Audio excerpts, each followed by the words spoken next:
भाजपा विधायक बल मुकुंद आचार्य ने कहा, मैं माननीय न्यायालय के आदेशों का पूर्णतया पालन करता हूं। मैं न्यायालय का अत्यंत आभारी हूं। मैं उसका सम्मान करता हूं। मुझे न्यायालय के निर्णय पर कोई आपत्ति नहीं है। मैंने राम मंदिर पर न्यायालय के निर्णय के लिए 528 वर्ष प्रतीक्षा की है। उन्होंने ही महान राम मंदिर का निर्माण किया था। मैं सम्मानीय न्यायालय का पूर्णता आदेश का पालन करता हूं। न्यायालय के प्रति हमारी पूर्णता कृतज्ञता है, उनके प्रति सम्मान है। न्यायालय के फैसले से हमें कतई कोई आपत्ति नहीं है, क्योंकि राम मंदिर के विषय में भी 528 साल इंतजार करके न्यायालय का फैसला आया, भव्य राम मंदिर बनाई।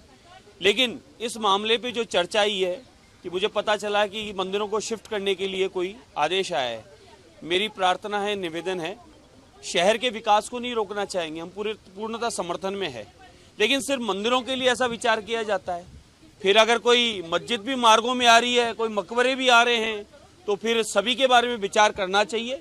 कई तरीके की इस प्रकार की है, लेकिन किसी की धार्मिक भावनाएं ना आहत हो, उसके लिए न्यायालय को हाथ जोड़ के प्रार्थना करेंगे, निवेदन करेंगे, अर्जी अपनी दाखिल करेंगे। सबको बोलने का अधिकार है, तो हमारी बात भी सुनी जाए कि देवी देवताओं की प्रतिष्ठा विधि विधान से, नियम से, पंचांग देखकर, मुहूर्त निकालकर, और बहुत बड़ी विधान प्रक्रिया होती है। किसी की 5 दिन, किसी की 7 दिन, किसी की 9 दिन, किसी की 1 महीने की तक की भी पूजा प्रतिष्ठा होती है, और फिर भगवान की उपासना प्रारंभ होती है।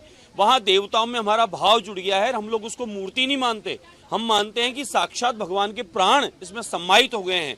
तो इसीलिए हम भोग लगाते हैं, इसीलिए उत्सव मनाते हैं, इसीलिए हम लोग पोशाक धारण कराते हैं, और भगवान को अपना जैसा शरीर, अपना जैसा स्वरूप और अपनी जैसी आत्मा उस परमात्मा में मानकर उसकी आराधना करते हैं।